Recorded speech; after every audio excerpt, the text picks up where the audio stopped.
Pemirsa Koridor TV, jumpa lagi dengan saya Miftah Dwi Karunia sebagai pembawa acara. Apa kabar pemirsa? Semoga selalu dalam keadaan sehat ya. Pemirsa, melanjutkan diskusi mengenai inflasi di depan mata, saatnya Beli Properti Part 1 bersama para pengembang kompeten yakni Bapak Indra W. Antono selaku pemerhati bisnis properti dan Bapak Aldo Daniel selaku Managing Director Synthesis Haze, serta dipandu oleh Bapak Indra Utama selaku CEO Jurnalis Media Network. Mari simak diskusi part 2-nya berikut ini. Oke, kita mungkin mau masuk juga ke Pak Aldo. Nih, tadi udah ada pertanyaan Pak, ada ini juga. Tapi saya mau tanya dulu. Benar nggak sih Pak itu harga Pak Iwa bilang tadi kemurahan tuh kalau nggak ini tadi tuh. Nah, apakah itu memang strateginya Synthesis sekarang lokasi bagus seperti ini, tapi harganya buat milenial sangat-sangat terjangkau? Pertanyaan itu dulu Pak Aldo, silakan. Terima kasih Pak Indra, thank you juga Pak Iwa atas paparannya.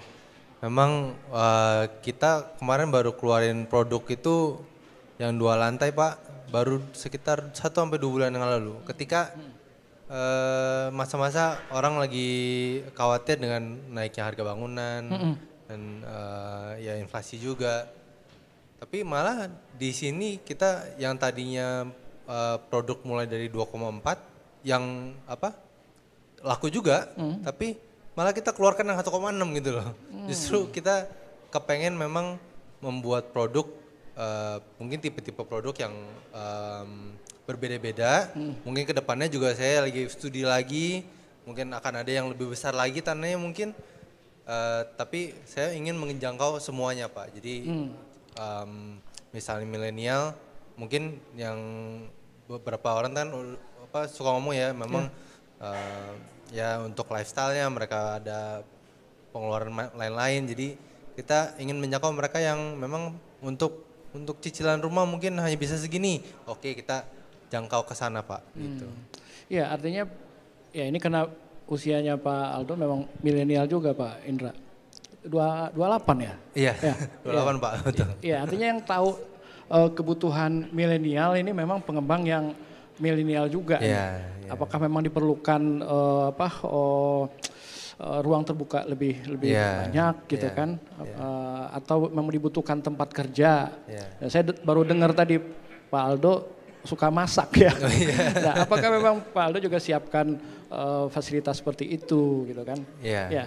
Ya, di luar soal harga tadi yang hitung-hitungannya memang kelihatannya memang terjangkau ya. Memang kalau dari produknya kita ingin menjangkau untuk milenial, jadi rumahnya itu sudah kalau orang bilang mungkin healthy gitu ya. Jadi di setiap ruangan itu sudah ada jendelanya dan juga ruangan-ruangannya juga sudah dibuat kebetulan dengan Pak Jeffrey Budiman. Beliau sudah merancangkan semua ruangan itu tidak ada yang wasted Pak. Jadi maksimal sekali. Ya. Jadi sampai ruangan untuk kerja pun kan lagi pandemi ya maksudnya. Dan menurut saya kedepannya pun apalagi yang tadi Pak Indra bilang yang kerja di unicorn gitu. Banyak yang kerja di rumah gitu loh, karena udah bisa online, udah bisa remote work gitu ya. Jadi ruangannya pun sudah disiapin gitu untuk orang kerja di dalam rumah dan tentunya di kawasannya pun kalau di rumah doang kan bosan ya Pak ya, orang pasti mau di jalan sekitar rumah kita udah siapkan juga gitu. Pak Aldo kemarin saya sempat ke dalam, saya lihat kamar mandinya tuh gede banget. Gede banget Pak ya. Nah, itu maksud saya, apakah itu juga pertimbangan untuk milenial? Ya mungkin kalau saya pribadi sih memang saya seneng gitu ya kalau misalnya ada kamar mandi yang nggak nyempil gitu loh, nggak minjem rasanya gitu. Juga. Jadi kamar mandinya besar, bisa ya mau lebih dari seorang juga bisa mandi lah gitu. Oke, ya. Artinya memang sudah dikonsep. Sambil kerja bisa juga. Sambil ngirim-ngirim juga. Ya artinya memang sudah disiapkan memang untuk karena pasarnya kalau itu ya. Mungkin kalau dari saya Pak, saya ingin membuat rumah juga yang manusiawi lah ya. Maksudnya saya ingin membuat rumah yang memang yang sehat gitu, yang menurut orang-orang dan sesuai dengan standar livable gitu, nggak hanya untuk beli sebentar gitu atau mungkin beli terus nggak ditinggalin kan sayang juga Pak ya. Iya, Jadi iya, iya. saya dan tim memastikan lah gitu untuk rumahnya itu livable. Gitu. Dan dia memang cocok dengan milenial. Dan artinya itu target pasar utama sekarang dari proyek ini? Kalau saya terbuka Pak, terbuka untuk semuanya. Karena banyak case juga kan Pak ya, orang tuanya yang beliin misalnya untuk anaknya ke depan. Iya, iya. Jadi saya terbuka walaupun memang banyak teman-teman milenial yang datang juga untuk lihat. Oke. Selain lokasi apa Pak keunggulan ini? Kalau lokasi kita udah yakin lah, udah kesini. Iya, kalau tadi kan Bapak udah cerita juga Iya, ya, memang nggak terlalu jauh. Ya mungkin saya juga baru kepikiran nih maksudnya kita berbondong-bondong ya maksudnya untuk ngangkat nih apa daerah-daerah yang jauh nih kayak Timur Jakarta mungkin atau Serpong gitu. Tapi kita kan sebenarnya kerja di Jakarta ya maksudnya kita kerja di Jakarta. Jakarta adalah pusat ibu kota Indonesia gitu yang kedepannya pun pasti akan terus berkembang kalau saya bilang ya. Walaupun nantinya ada program IKN mau government bodies mungkin akan pindah.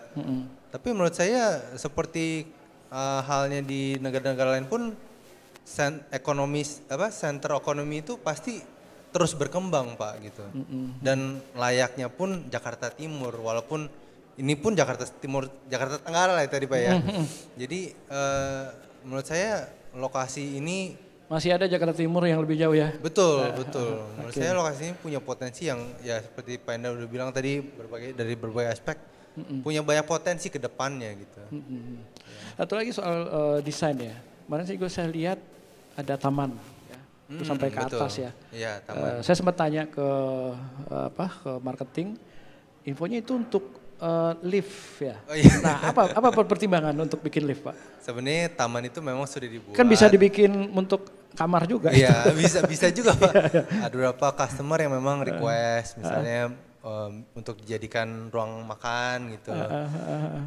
Cuman memang space-nya yang kita sudah siapkan untuk taman itu bisa Pak untuk lift. Jadi misalnya untuk orang tua yang tinggal di sana atau mungkin ada kakek neneknya yang tinggal bareng di sana pun bisa hidup bersama mereka lah gitu. Iya, karena informasinya milenial ini tingkat kepeduliannya termasuk ke orang tuanya juga cukup tinggi.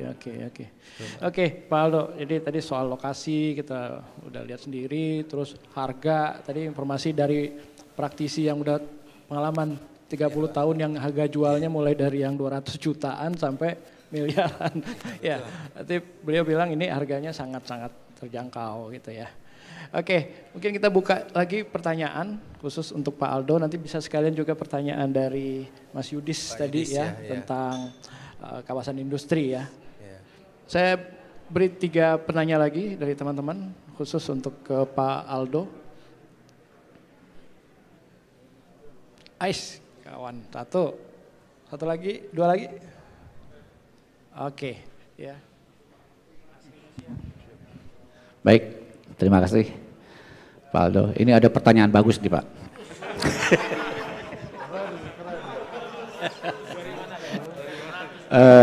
Dari Asrinesia.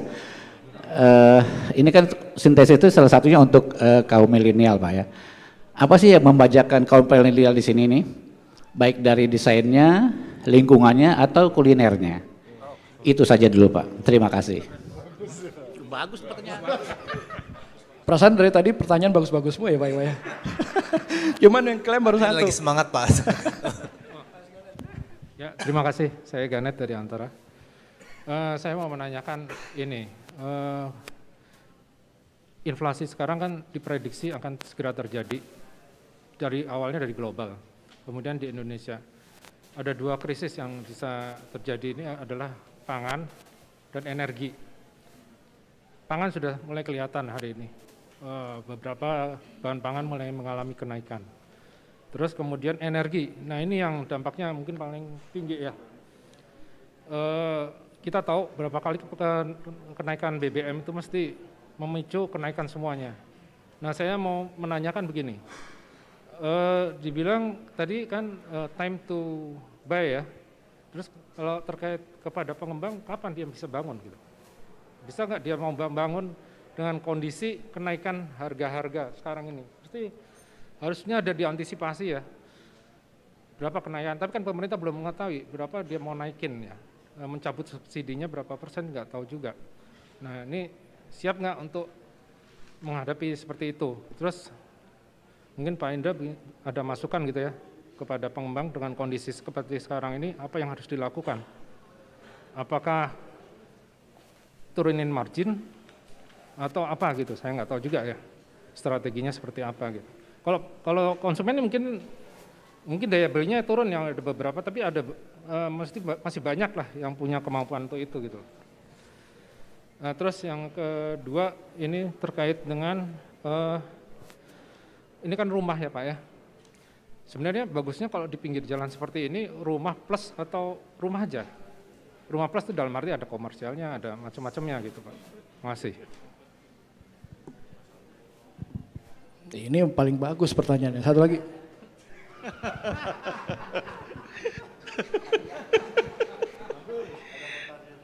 Terima kasih, saya Dono dari SUA.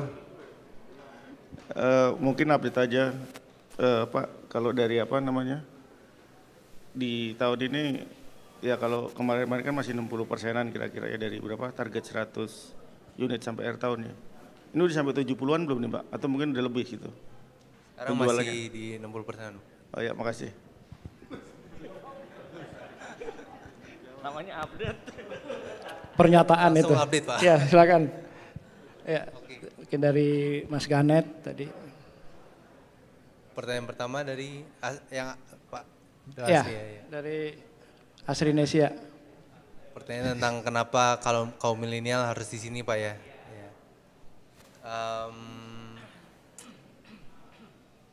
Mungkin relate juga dengan tema hari ini Pak ya.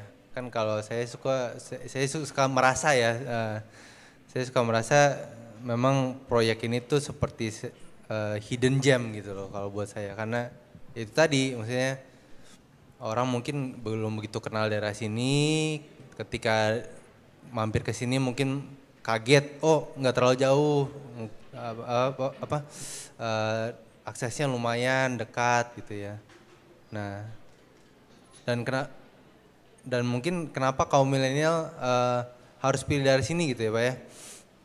Itu tadi mungkin Pak, karena kaum milenial mungkin sekarang nih sudah umurnya mendekati, saya 28 ini milenial buntut nih sebenarnya, bontot nih. Mungkin kalau milenial yang sesungguhnya udah di umur 30, mungkin mendekati 40. Nah itu sudah di umur dimana untuk mereka mendapatkan program-program KPR yang 20 tahun, bahkan sekarang ada yang program KPR 30 tahun. Nah ini sudah umur-umurnya nih Pak, gitu loh. Kalau misalnya sudah melewati, udah nggak dapat lagi program-program seperti itu, yang program-program menarik itu. Justru saatnya lah untuk milenial memang untuk memilih hunian yang untuk masa depannya bagus gitu. Dan baik harga maupun dari harga, suku bunga ya. Suku bunga dan produknya pun juga tidak abal-abal lah gitu ya dari kami gitu. Dan mungkin saya tadi mau nanya juga nih ke Pak Indra nih, Pak Iwa, dari 5 krisis yang sudah dilewati, pernah nggak Pak nilai tanah turun gitu? Turun dari truk tanah aja untuk ini aja deh. Turun tanahnya dari truk tanah untuk nguruk aja gitu loh. Jadi untuk bangun gitu. Kalau nilai tanah turun sih nggak ada Paldo gitu loh. Ya. Jadi selalu saya bilang ada peluang sih ya gitu loh intinya gitu loh. Soalnya udah makin siang agak ngantuk teman-teman aja. Udah mulai lapar Pak jadi kayaknya. kita masih ada ini sedikit gitu loh, ya kan. Iya.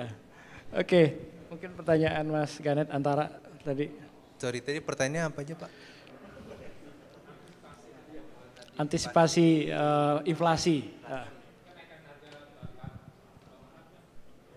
Iya.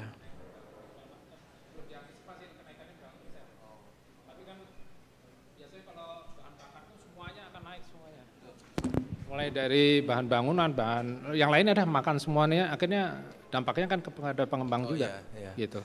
Ya kalau dari kami seperti yang saya selalu bilang, saya komit untuk selesaikan pembangunan dan kita juga bekerja sama dengan beberapa kontraktor yang memang sudah punya pengalaman. Kita cek dengan kontraktornya yang berpengalaman. Jadi kita juga share the risk dengan kontraktor-kontraktor dan beberapa partner kami juga kita share risk itu Pak gitu. Jadi menurut saya itu bukan kekhawatiran utama buat kami gitu Pak.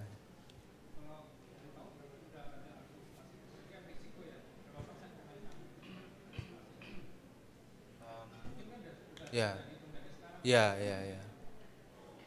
Memang kalau untuk harga bangunan sih kemarin sudah naik Pak ya. Kalau kemarin kita lakukan studi naik sekitar 10 sampai 15%. 15% sudah naik dan tapi menurut saya itu sudah mendekati puncaknya. Menurut saya tidak akan naik lagi ya. Dan mungkin udah kontrak juga harga. Ya, sudah kontrak juga ya. Dengan yang tadi saya sebut ya. Jadi kita sudah share the risk untuk pembangunan itu. Jadi yang udah beli-beli di awal nggak akan ada kenaikan dong. Oke, ada lagi Mas Ganet? Mas Ganis, tambahan buat saya, jadi untuk di daerah sini, masukan saya memang tidak hanya terlepas pada residential. Jadi karena ini di street jalan yang cukup besar, di Raya Bogor ini nembus. Kalau saran saya Pak Aldo mungkin di sini ada mix juga untuk, ada high rise juga mungkin, high rise residence, tapi yang harganya affordable. Terus juga ada areal komersial untuk di daerah depan sini. Jadi di daerah sini menjadi compact gitu, di depannya untuk penunjang fasilitas jalan raya yang begitu besar, juga untuk fasilitas para penghuni nanti, juga nanti ke depannya mungkin ada high rise gitu loh. Jadi saya bilang mix gitu loh Mas Ganis, jadi dia mix untuk daerah sini. Terus kalau saran-saran saya untuk para pengembang untuk terhadap antisipasi kepada BBM, biasanya memang dari zaman dulu begitu BBM bergerak semua bergerak ya. Kadang-kadang baru isunya aja gerakannya udah lebih cepat daripada BBM-nya gitu loh, ya kan. Jadi pengembang jangan istilahnya ikut-ikutan di zaman sekarang. Istilahnya trennya apa dia masuk di daerah sana. Misalnya tadi ditanya misalnya pengembang besar dia bikin juga. Nah itu harus betul-betul di riset betul sekarang. Terus dari structure daripada financialnya, daripada pengembang baik pun yang besar, menengah atau yang kecil, itu betul-betul harus dievaluasi untuk mengantisipasi terhadap perubahan demi perubahan yang akan terjadi gitu loh. Tapi tetap peluang buat saya selalu sebagai orang properti itu ada Pak. Tapi kita bagaimana mainnya di industri yang mana gitu. Kan kadang ada pengembang besar yang main di harga 300 juta masih jual misalnya 3.000 unit, 2.000 unit gitu loh. Ya. Jadi sebenarnya masih ada peluang bagaimana memainkan dari sisi sensitivitas harganya dan komitmen dan kepercayaan yang dijaga terhadap konsumen yang sudah memberikan kepercayaan gitu. Untuk bisa deliver tepat waktu dan dibangun, itu aja sih. Itu ya Mas Ganis kalau buat saya. Makasih Pak Iwa. Dari Mas Dono tadi pernyataan ya, nggak perlu dijawab kalau gitu ya. Oke, Pak Aldo, tadi ada sempat disinggung dari Yudis, milenial nggak terlalu suka deket, walaupun tadi udah dijawab. Tadi, Pak, ya. Silakan. Gimana? Tapi saya setuju Pak dengan tadi Pak Indra bilang jangan ikut-ikutan gitu ya. Ya kenapa kita baca media-media, maksudnya media-media kan juga banyak nih Pak Crit. Maksudnya ada media yang mainstream, ada media-media yang seperti media-media di sini yang sudah datang dan juga Bapak Pak Indra juga sendiri. Kenapa kita baca media-media seperti itu? Karena memang sudah ada historinya. Itu satu. Dan juga terpercaya. Karena kenapa terpercaya? Karena sudah ada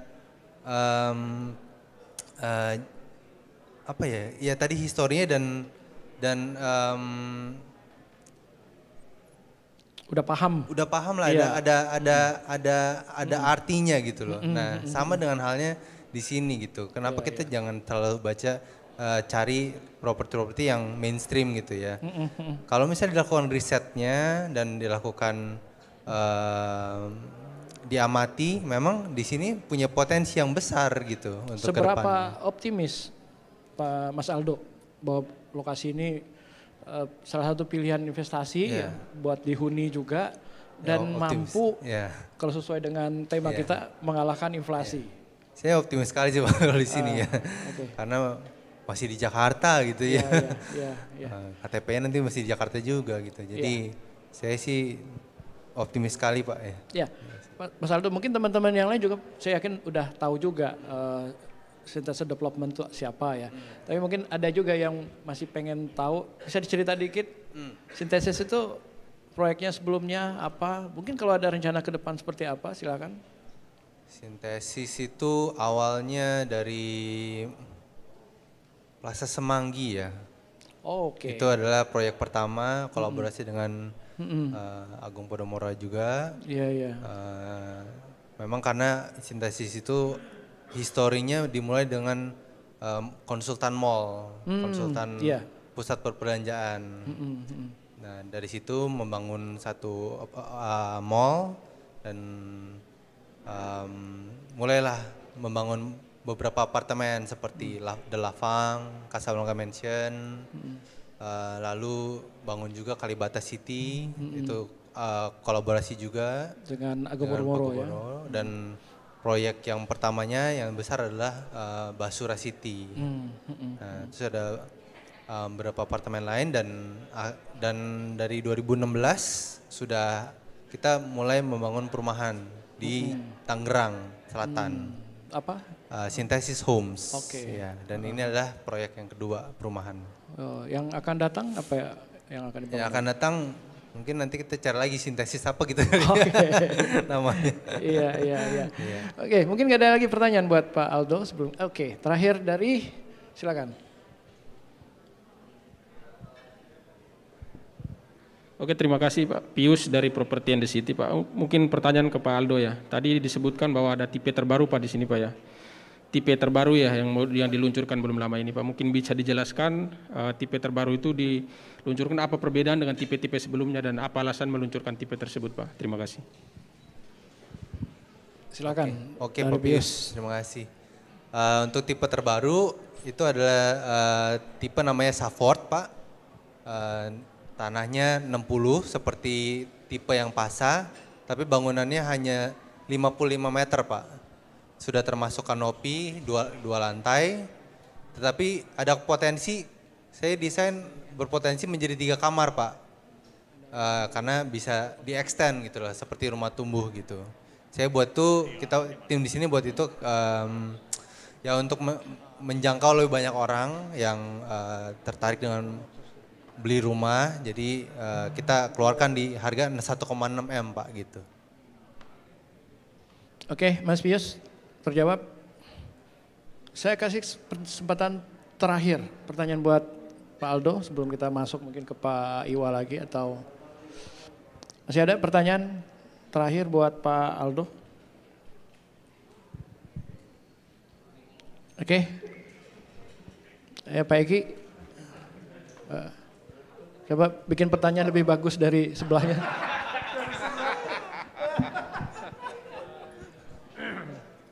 Makasih Pak. Sebenarnya saya nggak mau bertanya Pak, karena udah ada bos saya di depan. Mungkin ke Pak Indra aja Pak. Tadi kan sempat disampaikan kalau teman-teman lebih banyak ke Serpong, mungkin gara-gara kemarin batal kemarin ya. Ya, jadi mengalah lah Synthesis. Sebenarnya kalau untuk kalau dibanding-bandingkan sebagai kawasan seperti Serpong, apa yang harus dilakukan oleh developer dan pemerintah mungkin Jakarta Timur ya Pak, untuk lebih bisa mengangkat kawasan ini Pak. Itu aja Pak, makasih Pak. Pak Iwa atau Pak Aldo? Iya, jadi intinya bagaimana cara developer untuk bisa mengangkat kawasan Jakarta Timur ya. Tadi sempat disampaikan Pak Iwa harus compact gitu kan. Nah, mungkin luas lahannya cukup atau enggak gitu kan. Itu. Oke, nanti ke Pak Indra juga apa solusinya? Silakan. Mungkin kalau dari saya yang zaman sekarang yang lagi banyak diomongin kan TOD ya, Transit Oriented Development. Jadi saya lagi godok juga mungkin gimana nih supaya sintesis haze bisa lebih dekat lagi ke kendaraan-kendaraan umum gitu. Mungkin kita kasih fasilitas yang bisa membantu penghuni bisa dengan mudah mengakses moda-moda transportasi yang lain gitu Pak. Kalau dari sisi menurut saya itu yang paling penting sekarang, karena untuk orang nyetir gitu ya sekarang mungkin udah masih ada, cuman kedepannya menurut saya akan berkurang sih ya. Dengan adanya LRT kan belum operasi nih yang LRT ya, mungkin akhir tahun ini beroperasi pasti akan banyak yang pakai lah gitu. Tapi land bank di sini cukup yang tadi Pak Iwa sarankan untuk mixed use ya. Cukup sih Pak. Nanti cukup berapa luasnya? Luasan totalnya 5 hektar. Memang nanti akan ada satu nggak high rise mungkin middle rise ya. Kita akan bangun di depan dan di tempat kita berdiri sekarang mungkin nantinya akan menjadi ruko gitu. Jadi rukonya menghadap ke sungai yang besar dan menurut saya sih oke. Ya. Ini karena Pak Aldo ngomong sungai saya jadi kepancing. Banjir nggak? Pernah banjir nggak di sini? Oh, nggak mungkin ya. Saya rasa sih nggak mungkin. Sungainya gede banget ya? Sungainya gede banget. Iya. Oke, ini mungkin pertanyaan terakhir buat Pak Aldo, Pak Iwa mungkin ada yang mesti ditambahkan? Jadi siapa namanya? Eki Pak. Mas Eki ya. Jadi untuk wilayah timur ini, saya juga berterima kasih pertama kepada Pak Aldo selaku pengembang di Sintesis yang sudah berani untuk mengambil lahan di sini menjadi salah satu pionir ya. Mungkin juga ada pengembang besar juga di daerah timur juga sudah mengembangkan. Jadi yang paling penting ada pionirnya dulu untuk bisa mengembangkan, nanti berkolaborasi dengan pemerintah daerah di sini dan juga kepada teman-teman media juga. Jadi kalau saya silakan, Serpong itu bukan serta-merta jadi seperti sekarang hype-nya. Itu perjalanan 35 tahun itu. Ya, jadi nggak bilang sekarang itu jadi hype gitu. Jadi memang perlu waktu. Cuman kalau ini adalah daerah yang sudah tidak perlu seperti di sana dikembangkan harus jaraknya jauh. Di sini sudah matang, tinggal bagaimana kita mendeliver informasi terhadap kawasan di daerah Jakarta Timur ini gitu loh, ya kan? Jadi jangan sampai ada bilang daerah sini adalah daerah yang banyak industri gitu. Tapi saya lihat industri itu malah berkembang di timur Jakarta, padat semuanya gitu loh, ya. Bahkan nggak habis pikir saya, begitu banyak high rise building di sana. Saya nggak tahu isinya ada nggak gitu loh, belum diteliti isinya atau apa. Jadi saya terima kasih pada Sintesis juga sudah bisa mengembangkan di daerah sini dengan lahan 5 hektar di pinggir jalan Pak. Ini kalau dibilang dulu ada istilah lokasi ya lokasi ini udah nggak ada, mau keluar tol mau kemana arahnya, mau ke Jagorawi mau kemana semua ada, ke Cawang deket semua gitu loh, ya kan. Pak bayangkan Pak, ke Serpong ke AIS bilang deket sekarang, padahal jalannya berjuang Pak, ke sana tolnya berapa duit. Tapi karena di otaknya mereka bilang, oh deket, bagus. Nah itu jadi ke sana gitu loh. Saya tinggal mungkin di daerah Kebayoran Lama, Tanah Kusir, Kebayoran Lama. Dulu kan tempat jin buang anak gitu loh sebelum Bintaro itu. Iya kan? Tapi ya itu berkembang. Akhirnya bukan pinggir kota, jadi tengah kota juga sekarang gitu loh. Ya, jadi memang boleh juga Bapak bilang ini adalah saatnya orang-orang untuk bisa kembali kepada di city, Jakarta lagi, back to Jakarta gitu loh ya kan. Jadi itu jargon itu juga mungkin usulan saya juga bisa Bapak ini kan supaya orang bisa punya KTP Jakarta loh gitu, punya kebanggaan di Jakarta. Jaraknya dekat, sudah matang Pak infrastrukturnya. Jadi semua ada di sini, rumah sakit ada, keamanan apalagi dijaga sama Kopassus di sini. Dekat sekali gitu loh, ya kan, udah secure banget, aman sekali gitu loh, ya kan, nggak bakal berani ini. Jadi itu nilai tambah. Saya dengar juga dari Paldo di sini juga katanya ada hutan kota, ya, ada hutan kota. Nah bayangkan di daerah yang sudah padat ada hutan kota. Ini small botanica seperti kayak di Singapura Pak. Jadi ini bisa diangkat juga sebenarnya. Jadi orang belum tahu gitu loh, apa kelebihan-kelebihan daripada di daerah sini. Jadi inilah yang harus kita lihat, di daerah timur gitu Mas Eki. Jadi harus dikembangkan terus, ditulis gitu loh. Makanya saya juga kasih masukan untuk terakhir kali, saya pemerhati properti, dulu pelaku properti. Teman-teman adalah fokus di properti, saya juga fokus di properti. Ya kadang-kadang kita harus bergandeng tangan untuk membuat satu daerah itu hype Pak, dan merata. Jadi industri properti itu bergerak dengan baik. Karena ketemunya narasumbernya ya saya, nanti yes dari properti ini si B, si C, udah itu aja gitu loh. Jadi nggak kemana-mana kayak penyiar TV. Jadi puter aja industri itu aja. Jadi saya ketemu Mas Santo, Mas Aan, semua begini aja. Bolak-balik yang ditanya ini, cuman berbicara selaku apa aja. Saat itu mungkin proyek apa, sekarang seperti apa. Nah, jadi kita harus sama-sama nih gali teman-teman di properti. Mungkin kalau saya tanya, mungkin di kesininya juga mungkin sama ke Serpongnya, lebih, sama ke Sentul, sama Bogor, sama Timur Jakarta lebih sering ke sana kali dibanding ke sininya. Iya. Ya karena apa? Belum ada pengembangan gitu loh. Bukan salah bapak-bapak loh. Jangan salah, bukan saya anti ke Serpong. Saya juga dulu tinggal di Serpong gitu loh. Maksudnya ya di sana hype. Karena begitu banyak pengembang dan jalan infrastrukturnya tembus semua kan sekarang di developer-developer besar itu. Itu sih kalau saya lihat sih, jadi sama-sama lah gitu loh. Ya. Jadi hutan kota untuk ini juga harus dikembangkan Pak itu. Ya, ada tempat bermain anak saya lihat yang besar juga itu 1 hektar lebih lagi. Nah itu juga harus diangkat juga. Soalnya kalau enggak orang nggak akan tahu Pak. Ada apa gitu loh yang ada di sini. Itu aja sih Pak tambahan dari saya. Iya. Sebelum mungkin Pak Aldo kasih closing statement. Oh Aan, tambahan atau pertanyaan? Selamat siang. Aduh seneng lihat Pak Indra balik lagi. Saya An Pak Indra dari keluarga baik-baik Pak.